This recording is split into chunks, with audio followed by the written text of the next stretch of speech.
टीनू मौसी जंगल के पास नदी से मछलियाँ पकड़कर लाती और उन्हें बाजार में बेचा करती। आजकल मुझे नदी में मछलियाँ क्यों नहीं मिलती? मैं तो सुबह जल्दी ही मछलियाँ पकड़ने नदी में जाती हूँ। अरे वाह मौसी, आज तो मेरे साथ ही मछलियाँ पकड़ने आ गई, पर अब तुम्हें मछलियाँ नहीं मिलेंगी यहाँ। मेरा जाल देखो पूरा भर गया है मछलियों से। यहाँ की सारी मछलियाँ मैंने पकड़ ली हैं। यह कहकर कालू वहाँ से चला जाता है। टीनू मौसी सोचती है, ये कालू हर रोज अपने जाल में इतनी मछलियाँ आखिर कहाँ से लाता है। कल मैं भी नदी में आगे तक जाऊंगी, देखती हूँ अगर वहाँ मछलियाँ मिल जाती है तो उन्हें बेचकर गुजारा सही हो जाएगा। टीनू मौसी उस दिन बिना मछलियाँ लिए ही अपने घर चली जाती है। आज भी कोई मछली हाथ नहीं लगी, सो जाती हूँ। कल सुबह कालू से पहले ही नदी पहुँच जाऊंगी और फिर बहुत सारी मछलियाँ पकड़कर बाजार में बेचूंगी। यह सोचकर टीनू मौसी सो जाती है। सुबह होती है और मौसी नदी में अपनी नाव लेकर उतर जाती है और नदी के किनारे से आगे बढ़ती है। आगे बढ़ते बढ़ते वह कालू के पास आ जाती है। अरे वाह मौसी, आज तो मेरे साथ ही मछलियाँ पकड़ने आ गई, पर अब तुम्हें मछलियाँ नहीं मिलेंगी यहाँ। मेरा जाल देखो पूरा भर गया है मछलियों से। यहाँ की सारी मछलियाँ मैंने पकड़ ली हैं। इतनी जल्दी करने के बाद भी कालू सारी मछलियाँ ले गया। अब मुझे फिर से निराश मन से यहाँ से जाना होगा। एक बार कोशिश कर लेती हूँ, क्या पता कोई ना कोई मछली जाल में फंस जाए। यह सोचकर टीनू अपना जाल पानी में डालती है। पानी में जाल डालने के बहुत देर बाद जाल में कुछ फंसता है, जिसे टीनू मौसी बाहर निकालती है। लगता है कोई बड़ी मछली फंसी है, जल्दी से इसे बाहर निकालती हूँ। टीनू मौसी जाल को बाहर निकालती है और देखती है जाल में एक छोटी जलपरी फंस जाती है। चिड़िया, मुझे इस जाल से बाहर निकालो। क्या तुम मुझे भी मछलियों की तरह बेच दोगी? नहीं नहीं, तुम मुझे जाल से बाहर निकालो, मुझे मत बेचो। जलपरी को इतना परेशान देख टीनू मौसी उसे जाल से बाहर निकाल देती है। जलपरी, मैं तुम्हें नहीं बेचूंगी, तुम आराम से इस नदी में रह सकती हो। बस ध्यान रहे, कालू हर रोज यहाँ आता है और मछलियाँ लेकर जाता है। अगर तुम उसके हाथ लग गई तो वह तुम्हें जरूर बेच देगा। अब तुम यहाँ से जा सकती हो। तुम एक नेक दिल पक्षी हो, तुमने मेरी जान बचाई है। मैं तुम्हें कुछ देना चाहती हूँ। यह लो मोती, यह मोती मैं तुम्हें उपहार में देती हूँ। इस मोती को जब भी तुम आसमान में उछालोगी तो तुम्हारे घर उस रात मोतियों की बारिश होगी। उन मोतियों को समेटकर तुम बाजार में बेच देना और अपना जीवन खुशहाली से बिताना। टीनू मौसी को जादुई मोती देकर जलपरी वहाँ से चली जाती है और मौसी मोती लेकर अपने घर आती है। रात होते ही मौसी जादुई मोती को आसमान में उछालती है और मोतियों की बारिश होना शुरू हो जाती है। मौसी कुछ देर बाद उन मोतियों को बटोरकर अपने घर के अंदर चली जाती है। अगली सुबह टीनू उन मोतियों को बेच देती है और उनसे मिले रुपयों से अपना जीवन जीने लगती है। यह मौसी नदी में क्यों नहीं आती आजकल? मछलियाँ भी नहीं बेचती बाजार में, फिर ये इतना आराम का जीवन कैसे जी रही है? पता लगाना होगा। अगले दिन कालू टीनू मौसी के पास जाता है। कैसी हो मौसी? बड़े दिनों बाद नजर आई हो। इतने दिनों से नदी के आसपास भी नहीं दिखी। क्या हुआ? तबीयत तो ठीक है ना आपकी? हाँ कालू कौवे, मैं ठीक हूँ। भला मेरी तबीयत को क्या होगा? टीनू मौसी कालू को जलपरी की सारी बातें बता देती हैं। अच्छा मौसी, आपकी तो लॉटरी लग गई। भला अब हमारी आप जैसी किस्मत कहाँ जो हमें कोई जलपरी जादुई मोती दे दे। दिखाओ तो सही, वह मोती आखिर दिखता कैसा है? टीनू मौसी घर के अंदर चली जाती है और जादुई मोती लेकर कालू को दिखाती है, जिसे देख कालू उसकी बहुत प्रशंसा करने लगता है और वहाँ से चला जाता है। मुझे कैसे भी वह जादुई मोती टीनू मौसी से हथियाना होगा। रात में जादुई मोती की बारिश के बाद टीनू मौसी सारे मोती समेटकर अंदर ले जाती है और कालू चुपके से घर के अंदर जाता है और साधारण मोती से जादुई मोती को बदल देता है। अगले दिन मौसी रात में जादुई मोती को आसमान में उछालती है, पर इस बार मोतियों की बारिश नहीं होती। मौसी अगले कुछ दिन जादुई मोती का इस्तेमाल करती है, पर मोतियों की बारिश नहीं होती। तब टीनू मौसी नदी के पास जाती है और जल परी को आवाज लगाती है। क्या हुआ चिड़िया, तुमने मुझे क्यों बुलाया है? यह देखो, इस मोती में जादू खत्म हो गया है। अब इसे हवा में उछालने पर कोई बारिश नहीं होती। यह बस एक साधारण सा मोती बन गया है। यह कैसे हो सकता है? मैंने तुम्हें जादुई मोती दिया था, उसका जादू कभी खत्म नहीं हो सकता। कोई बात नहीं, मैं तुम्हें यह जादुई मटका देती हूँ। इसमें तुम कोई भी पत्थर रखोगी, वह पत्थर एक सोने का सिक्का बन जाएगा। जलपरी से जादुई मटका लेकर टीनू मौसी अपने घर चली जाती है। घर जाकर टीनू मौसी जादुई मटके में एक पत्थर रखती है। देखते ही देखते वह पत्थर एक सोने के सिक्के में बदल जाता है। कल मैं इस सिक्के को बेच आऊंगी और आगे जो सिक्के मुझे मिलेंगे उन्हें मैं इकट्ठा करके एक अच्छा घर बनाऊंगी। समय के साथ टीनू मौसी अपना एक आलीशान घर बनवा लेती है, जिसे देख कालू कहता है, क्या बात है मौसी, आजकल फिर से तरक्की कर रही हो। इस तरक्की का क्या राज है? जादुई मोती तुम्हें अमीर बना रहा है क्या? नहीं कालू, जादुई मोती का जादू तो खत्म हो गया, इसलिए जलपरी ने मुझे एक जादुई मटका दिया है। उस मटके में मैं एक पत्थर रखती हूँ और वह सोने का सिक्का बन जाता है। तीनों की बात सुनकर कालू अंदर ही अंदर उस मटके को हथियाने के बारे में सोचता है। वह मटका भी कैसे ना कैसे मौसी से चुराना होगा। उस रात कालू टीनू मौसी के घर के अंदर जाता है और चुपके से जादुई मटके की जगह साधारण मटका रख देता है। अरे वाह, अब यह जादुई मटका भी मेरा हो गया है। अब मैं इस जंगल का सबसे मालामाल पक्षी बन जाऊंगा। सभी मुझे कालू सेठ बुलाएंगे। अगले कुछ दिन टीनू मौसी जादुई मटके में पत्थर रखती है, पर मटका उसे सोने के सिक्के नहीं देता, जिसके कारण टीनू मौसी अगले दिन जलपरी को फिर से आवाज लगाती है और जलपरी वहां आती है। क्या हुआ चिड़िया, इस बार तो मैंने तुम्हें सोने का सिक्का बनाने वाला जादुई मटका दिया था, अब तुम्हें क्या परेशानी है?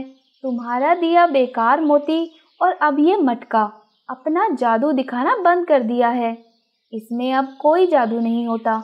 मैं इतने दिनों से कोशिश कर रही हूँ कि कोई एक सिक्का मुझे इस मटके से मिल जाए, पर मजाल है इसने मुझे एक भी सोने का सिक्का बदले में दिया हो। तो मुझे लगता है तुम्हारी जादुई चीज़ें कोई चुरा रहा है।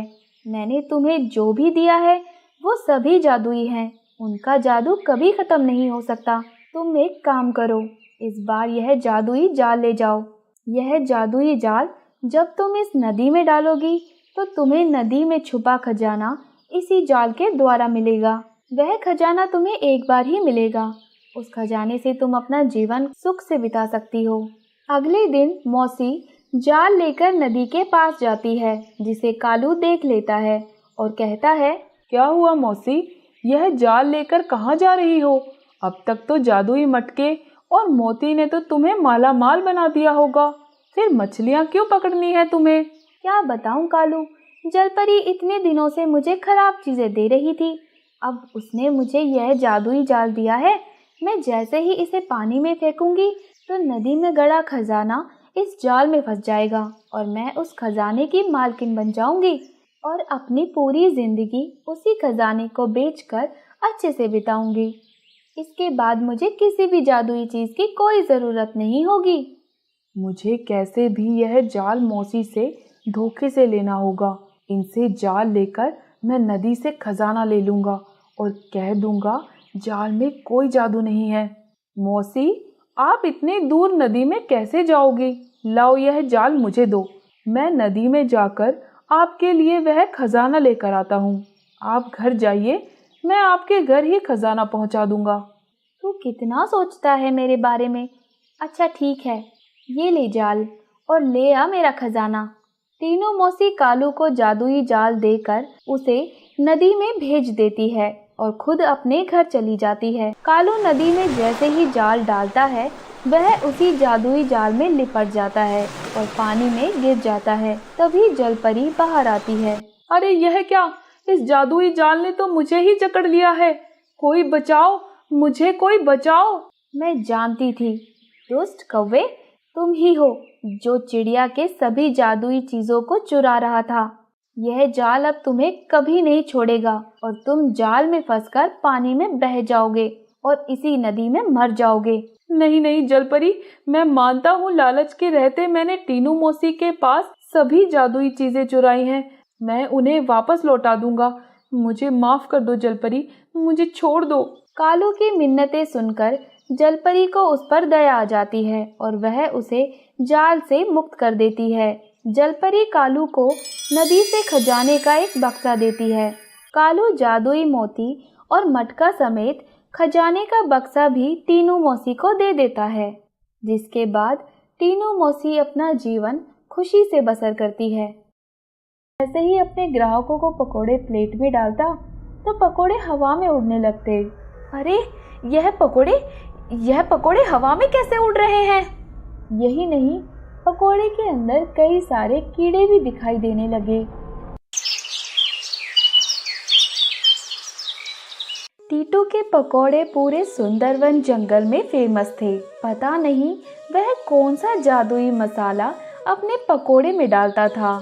जो भी उसके यहाँ के पकोड़े एक बार खाता, वो बार बार उसके ठेले पर आता। उसके ठेले के बाहर पक्षियों की लाइन हमेशा लगी रहती, जैसे मधुमक्खी के छत्ते के बाहर मधुमक्खियाँ होती हैं। अरे भाई, एक प्लेट पकोड़े और कर दो। पता नहीं क्या जादू है तुम्हारे पकोड़ों में, ना तो पेट भरता है और ना ही मन। अरे आज तो बहुत भीड़ है तुम्हारे ठेले पर। रानो, मेरी प्लेट्स की गिनती मत भूल जाना। टीटू का ठेला बहुत अच्छा चलता था। जंगल के ज़्यादातर पक्षी उसी के पास पकोड़े खाने आया करते थे। उसकी पत्नी रानो चिड़िया भी टीटू के कामों में उसकी मदद किया करती थी। उनकी एक बेटी मीठी, जिससे वो दोनों बहुत प्यार करते थे, आए दिन उसके लिए नए खिलौने और खाने का सामान लेकर आते। कुल मिलाकर पूरा परिवार खुशी खुशी रह रहा था। लेकिन उनकी खुशी कालू कौवे और उसकी पत्नी गौरी को बहुत खटकती थी। वे उनके पड़ोसी थे। अरे हम भी तो पकोड़े बेचते हैं, लेकिन हमारे तो आधे भी नहीं बिकते। और एक ये टीटू है जो पता नहीं क्या डालता है पकोड़ों में। ग्राहक तो ऐसे खड़े हैं जैसे उसके ठेले पर फ्री में पकोड़े मिल रहे हों। कुछ तो बात है गौरी, कहीं कोई जादू की पुड़िया तो नहीं डालता वो अपने पकोड़ों में? वो सब मुझे नहीं पता, लेकिन इतना पता है अगर उसका ठेला बंद नहीं हुआ तो अपने खाने के लाले पड़ जाएंगे। उसके बाद गौरी और कालू कौवे ने टीटू के ठेले को बंद करवाने का बहुत ही खतरनाक प्लान बनाया। वे लोग छिपकर उसके घर गए और पकोड़े के पेस्ट में उन्होंने फिनाइल का घोल मिला दिया। अब देखो इस टीटू का ठेला कैसे बंद होता है और कैसे हमारा ठेला चलता है।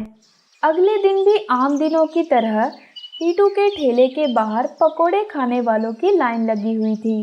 टीटू उन्हें बारी बारी से पकोड़े खिला रहा था, लेकिन थोड़ी ही देर में जिन्होंने भी उसके बनाए पकोड़े खाए, उनका सर चकराने लगा और उनके पेट में भयानक दर्द होने लगा और पक्षियों के मुंह से झाग भी निकलने लगे। मेरा पेट इतना दर्द क्यों कर रहा है? मुझे उल्टी आ रही है। हे भगवान, आप सभी को क्या हो रहा है? थोड़ी देर में यह बातचीत पुकार में बदल गई। कई पक्षी बेहोश हो गए। किसी ने एम्बुलेंस को फ़ोन किया। उसके बाद एम्बुलेंस आई और पक्षियों को हॉस्पिटल ले जाया गया। डॉक्टरों ने सभी का इलाज शुरू कर दिया और इलाज के क्रम में उन्हें पता लगा कि सभी ने टीटू के यहाँ से पकोड़े खाए थे। हो ना हो उस पकोड़ों में कोई दिक्कत है, तभी तो उसे खाते ही इतने सारे पक्षी बीमार पड़ गए। डॉक्टर ने सबका इलाज तो शुरू कर दिया, लेकिन ज़्यादातर लोगों की हालत बहुत खराब थी। लगातार उल्टी करने से कई लोगों के शरीर में कमजोरी हो गई थी। डॉक्टर सभी को दवा दे रहे थे, लेकिन उनकी स्थिति ज़्यादा सुधर नहीं रही थी। एक साथ इतने सारे पेशेंट आ गए हैं कि हमें बहुत सारी दिक्कतों का सामना करना पड़ रहा है। लेकिन हमें अपने मरीजों को बचाना होगा किसी भी कीमत पर। और सबसे बड़ी बात, उसे तो बिल्कुल नहीं छोड़ना है जिसके चलते इतने सारे पक्षियों की बुरी हालत हुई है। चलो जल्दी से सभी पक्षियों की रिपोर्ट्स मुझे दो। धीरे धीरे लोगों की हालत में सुधार होने लगा। कुछ दिन बाद सभी पक्षियों की स्थिति सामान्य होने लगी। इस बीच जंगल में राजा की सभा बैठी, जिसके रहते टीटू के घर में छानबीन शुरू की गई। इसके बाद पता लगा कि टीटू के बनाए पकोड़े के पेस्ट में फिनाइल जैसी घातक चीज मिली हुई है। जंगल के राजा ने रानो चिड़िया और उसके पति टीटू को 6 महीने के कारावास की सजा सुना दी। हम तो कई सालों से पकोड़े बेच रहे हैं, किसी ने कोई शिकायत नहीं की। हाँ साहब, आप किसी से भी पूछ लीजिए, हमने कभी कोई खराब चीज़ किसी को नहीं खिलाई। साहब, हमने तो हमेशा की तरह ही सब कुछ बनाया था, फिर न जाने ये गड़बड़ी कहाँ से आ गई। वो सब मुझे नहीं पता, मुझे तो इतना पता है कि तुम्हारे कारण कई पक्षियों की जान मुश्किल में आ गई थी।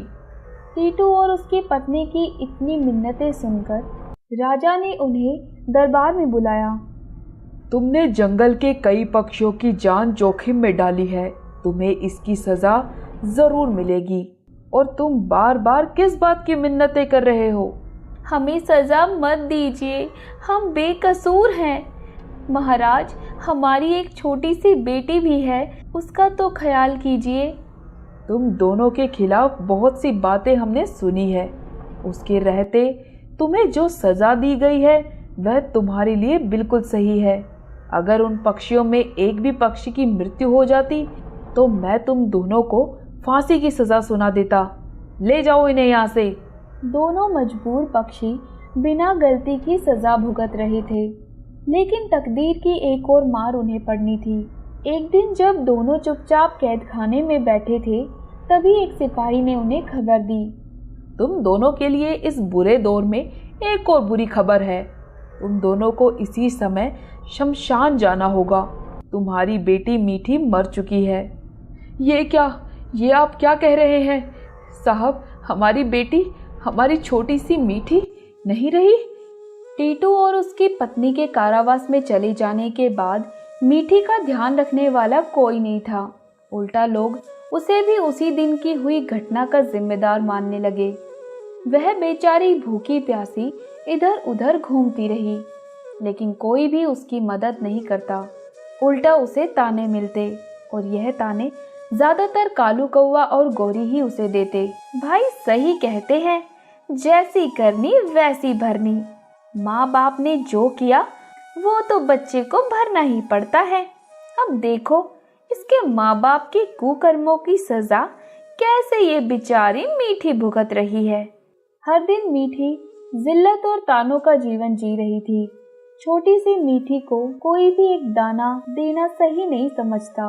मीठी बेचारी कब तक भूखी प्यासी रहती। एक दिन उसने दम तोड़ दिया। मीठी की खबर सुनकर दोनों पति पत्नी बहुत रोए। मीठी का अंतिम संस्कार किया गया। टीटू और रानो चिड़िया 1 साल तक कारावास में रहे। कारावास से छूटने के बाद वह बिल्कुल टूट चुके थे, लेकिन पेट तो भरना ही था। इसलिए उन्होंने एक बार फिर से पकोड़े का ठेला लगाया, लेकिन अब उनकी रेडी के पास कोई नहीं आता। उल्टा जो भी उधर से गुजरता वह कहता, अरे भाई भूखे रह जाना, लेकिन इसकी रेडी से कुछ मत खाना, वरना जान के लाले पड़ सकते हैं। टीटू और रानो चिड़िया वह दाग किसी भी तरह हटा नहीं पा रहे थे। हर तरफ बदनामी और दुत्कार के कारण टीटू ने फांसी लगाकर आत्महत्या कर ली, जिसके बाद अपने पति और बच्ची की मौत के कारण दुखी होकर रानो चिड़िया भी वही फिनाइल पीकर मर जाती है। रानो, तुम्हारे मन की दुविधा के कारण मैं तुम्हारी आत्मा को बाहर नहीं ला पा रहा हूँ। तुम्हारी ऐसी कौन सी इच्छा है जिसके कारण तुम्हारी आत्मा शरीर से बाहर नहीं जाना चाहती?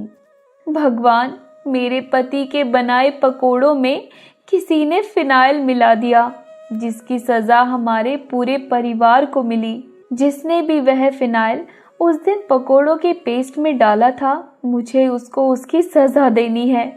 रानो, जब तक तुम अपने मन से अपना शरीर नहीं त्याग देती, तब तक मैं तुम्हारी आत्मा को ले जाने में असक्षम हूँ। मैं तुम्हें वरदान देता हूँ, तुम्हारी आत्मा अब एक इंसानी भूत बन जाएगी। जब तुम तुम्हारी इच्छा पूरी कर लोगी, तब तुम्हारी आत्मा शरीर से मुक्त हो जाएगी। ऐसा कहते ही रानो की आत्मा एक इंसानी चुड़ैल में बदल जाती है और जंगल में भटकने लगती है।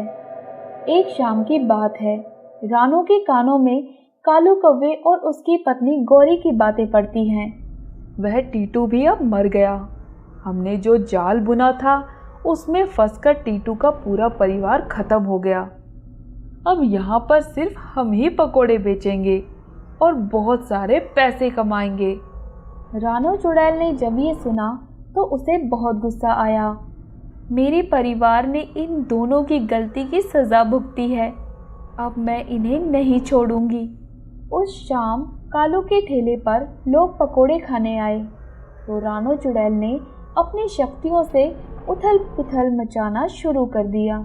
वह जैसे ही अपने ग्राहकों को पकोड़े प्लेट में डालता तो पकोड़े हवा में उड़ने लगते। अरे यह पकोड़े हवा में कैसे उड़ रहे हैं? यही नहीं, पकोड़े के अंदर कई सारे कीड़े भी दिखाई देने लगे। अरे अरे, यह क्या? यह कीड़े कहाँ से आ गए? कालू जब अपनी रेडी पर रखे पकोड़े के पेस्ट को देखता है तो उसे भी पकोड़ों में कई सारे कीड़े नजर आते हैं। उसे समझ नहीं आ रहा था कि यह सब हो क्या रहा है। तभी रानो ने कालू कौवे को जोरदार चांटा मारा। गौरी उसके बगल में खड़ी थी, इसलिए उसे लगा कि चांटा गौरी ने मारा है। अरे तू पागल हो गई है क्या? थप्पड़ काहे मार रही है? एक तो यहाँ पता नहीं कीड़े कहाँ से आ गए और पकोड़े हवा में उड़ रहे हैं और तू थप्पड़ मार रही है।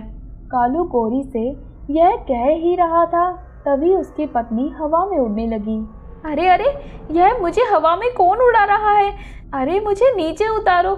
अरे अरे, सुन रहे हो जी, मुझे नीचे उतारो। अरे ये क्या हो रहा है? मेरा शरीर ऐसे रुक क्यों गया, जैसे बुढ़े की हड्डियाँ। मैं तो हिल भी नहीं पा रहा हूँ। तभी उन्हें वहाँ पर हंसी की आवाज़ सुनाई देती है। तभी रानो चुड़ैल उसके सामने आ जाती है। उसे देखते ही दोनों कांपने लगते हैं। अरे तुम कौन हो और हमारे पीछे क्यों पड़ी हो? कालू कौवे के यह कहते ही रानो उसकी तरफ घूर कर देखती है और उसे भी हवा में बहुत ऊंचाई पर उड़ा देती है। अब दोनों पति पत्नी हवा में थे। अरे अरे, उतारो हमें, उतारो। यहाँ से गिरेंगे तो हमारी हड्डी पसली का पता नहीं चलेगा। तुम दोनों की एक करतूत ने मेरा पूरा हंसता खेलता परिवार खत्म कर दिया।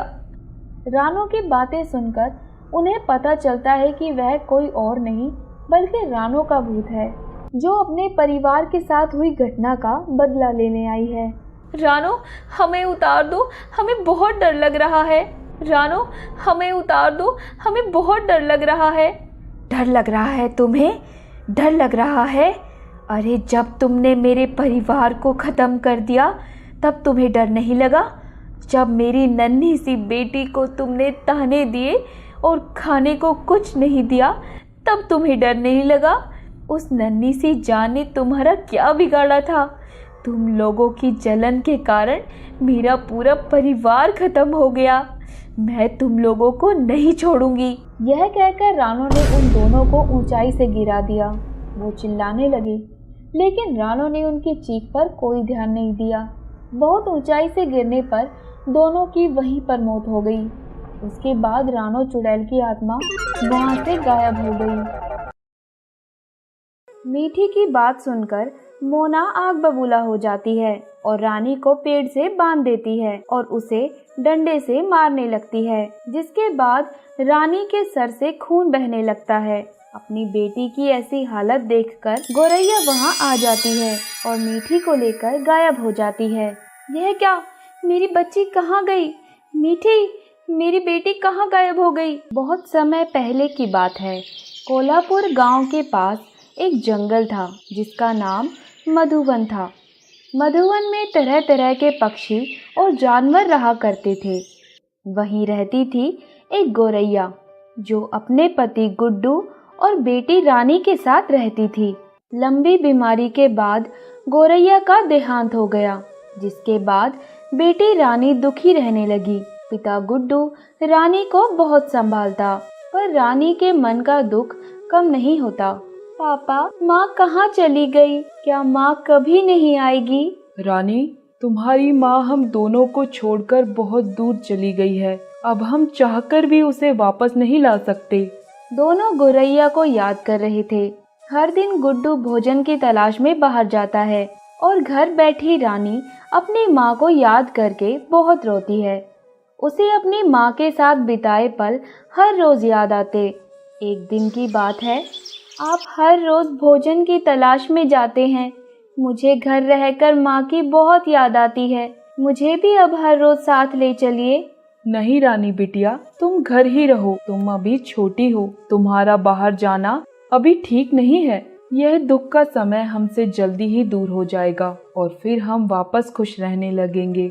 यह कहकर गुड्डू वहाँ से चला जाता है और अपने दोस्त कालू कौवे के पास जाता है। कालू, मुझसे अब रानी का दुख बर्दाश्त नहीं होता। हर रोज मेरी बच्ची अपनी माँ को याद कर बहुत रोती है। मैं तुम्हारी बात समझ रहा हूँ गुड्डू। तुम्हारी समस्या का एक ही हल है, तुम्हें दूसरी शादी कर लेनी चाहिए, तभी तुम्हारा घर खुशियों से भर सकता है। नहीं कालू, मैं दूसरी शादी कैसे कर सकता हूँ? तुम तो जानते हो, सौतेली माँ हमेशा सौतेली ही होती है। वो कभी प्यार नहीं दे पाएगी मेरी रानी को। अरे गुड्डू, अब समय बदल गया है। आजकल सौतेली माँ सगी माँ से ज्यादा प्यार करती है। तुम भरोसा रखो, सब ठीक हो जाएगा। जल्दी से रानी बिटिया को उसकी माँ ला कर दो। अगर तुम रानी का ध्यान नहीं रख पा रहे तो तुम्हारी दूसरी बीवी उसका ध्यान रख लेगी। इससे तुम्हारी भी परेशानी खत्म और रानी की भी। गुड्डू कालू को हामी भर वहाँ से चला जाता है।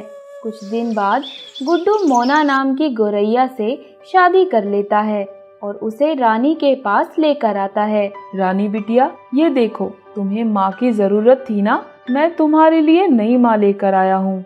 अपनी नई माँ को देखकर रानी बहुत खुश होती है। आइए माँ, आइए, अपने घर में आइए।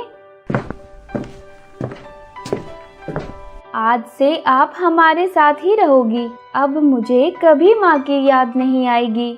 हाँ रानी, मैं तुम्हें माँ से बढ़कर प्यार करूँगी। आज से तुम्हें कभी कोई कष्ट नहीं होगा। मेरी प्यारी बच्ची, मैं तुम्हारा बहुत ख्याल रखूँगी। दोनों की बात सुनकर गुड्डू बहुत खुश हो जाता है और खुशी में भोजन लेने बाहर चला जाता है। गुड्डू के जाते ही मोना का स्वभाव अचानक बदल जाता है। माँ, आप पिताजी की तरह मुझे कुछ नया बनाकर खिलाओगी? बड़ी आई महारानी, जिसे मैं 56 पकवान बनाकर खिलाऊं। चुपचाप घर की सफाई कर। माँ, आप ऐसे क्यों बात कर रही हैं?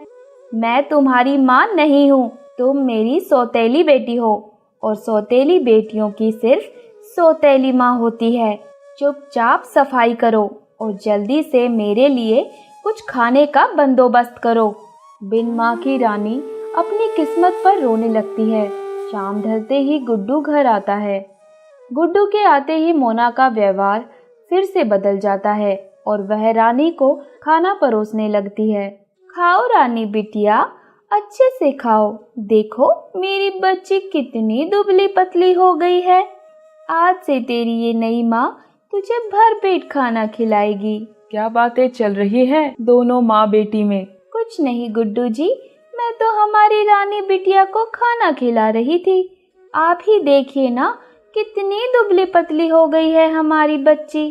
कुछ दिनों तक मोना गुड्डू के सामने रानी का बहुत ख्याल रखती, पर उसके जाते ही उस पर अत्याचार करना शुरू कर देती। रानी अपनी सौतेली माँ का व्यवहार देखकर सब समझ जाती है। मैं सब जानती हूँ माँ, आप पिताजी के सामने नाटक करती हैं कि आप मेरा बहुत ध्यान रखती है। मैं आज शाम को पिताजी को यह सब बता दूंगी। क्या अगर तूने ऐसा किया तो मैं तुम्हारे पिता के खाने में जहर मिलाकर उसे मार दूंगी और फिर तुझे अपनी नौकरानी बनाकर रखूंगी। मोना की बात सुनकर नन्ही रानी डर जाती है और मोना के अत्याचार सहती रहती है। कई दिन बीत जाते हैं। अब मोना को भी एक बेटी हो जाती है। एक दिन गुड्डू भोजन तलाशने जंगल के बाहर चला जाता है, जहां उसका शिकार भूरा कर लेता है। यह खबर सुनकर तो मानो रानी की जिंदगी में तूफान आ गया हो। गुड्डू के जाने के बाद मोना रानी को हर दिन परेशान करती। दिन भर मोना का अत्याचार बढ़ता ही चला गया। एक दिन, यहाँ क्यों बैठी हो महारानी? जल्दी से घर चलो। घर का काम क्या तेरी मरी हुई माँ करेगी? माँ, आप ऐसे क्यों करती हैं मेरे साथ? मेरी माँ और बाबा भी अब मुझे छोड़कर चले गए हैं। कम से कम अब तो आप मुझसे सही तरीके से बर्ताव कीजिए। मीठी जितना ना सही, थोड़ा तो प्यार कर सकती हो। मोना रानी की बात सुनकर उसे जोरदार चांटा लगा देती है, जिसके बाद वह रानी को घर ले जाती है और उसे घर का काम करवाती है। माँ, आप मीठी को कितने प्यार से खाना खिला रही हैं। मुझे भी बहुत भूख लग रही है, मुझे भी खाना खिला दीजिए। चुप कर, बड़ी आई मेरे हाथ से खाना खाने वाली। और मेरी बेटी मीठी के खाने पे अगर तूने नजर डाली तो मुझसे बुरा कोई नहीं होगा। सबके खाने के बाद रानी बचा हुआ झूठा खाना खाकर सो जाती है। सुबह हरियाली आती है। मोना, तुम तो आजकल जंगल में नजर ही नहीं आती, कहाँ रहती हो? क्या बताऊं, दोनों बच्चों का ख्याल रखने में मेरा पूरा दिन निकल जाता है। सुबह से शाम घर का काम और बच्चों का खाना, इसी के कारण मुझे जंगल में बाकी पक्षियों से मिलने की फुर्सत नहीं मिलती। वाह मोना, तुम तो बहुत ही अच्छी माँ हो, जो अपनी सौतेली बेटी को भी अपनी बेटी जैसा ही प्यार करती हो और दोनों को एक जैसा अधिकार दे रही हो। मोना जंगल के पक्षियों के सामने रानी को अपनी बेटी मानने का दिखावा करती और पीठ पीछे उसे नौकरानी जैसा बर्ताव करती। रानी, मैं किसी काम से बाहर जा रही हूँ। मेरे जाने के बाद तुम मीठी का ध्यान रखना और उसे समय समय पर कुछ ना कुछ खिलाते रहना। यह कहकर मोना वहाँ से चली जाती है। जिसके जाने के कुछ देर बाद ही रानी कुछ फल लाकर मीठी को खिलाने लगती है। नहीं, मुझे कुछ भी नहीं खाना, तुम यह फल नीचे ही रख दो। जब मेरा मन होगा मैं इसे उठाकर खा लूंगी। मीठी की बात सुनकर रानी फल जमीन पर रख देती है। कुछ देर बाद मोना आती है। माँ, रानी ने मुझसे घर का सारा काम करवाया और मुझे इतनी देर से भूख लग रही है, इसने मुझे कुछ खाने को भी नहीं दिया। और देखो, यह फल वह खुद के लिए लेकर आई है। मीठी की बात सुनकर मोना आग बबूला हो जाती है और रानी को पेड़ से बांध देती है और उसे डंडे से मारने लगती है। जिसके बाद रानी के सर से खून बहने लगता है। अपनी बेटी की ऐसी हालत देखकर गोरैया वहां आ जाती है और मीठी को लेकर गायब हो जाती है। यह क्या, मेरी बच्ची कहाँ गई? मीठी, मेरी बेटी कहाँ गायब हो गई? आज तुम्हें पता चलेगा कि बच्चों पर कोई आपदा आती है तो माँ पर क्या गुजरती है। मुझे माफ कर दो, मैं तुम्हारी बेटी पर कोई अत्याचार नहीं करूँगी। कृपया मेरी बेटी को मुझे लौटा दो।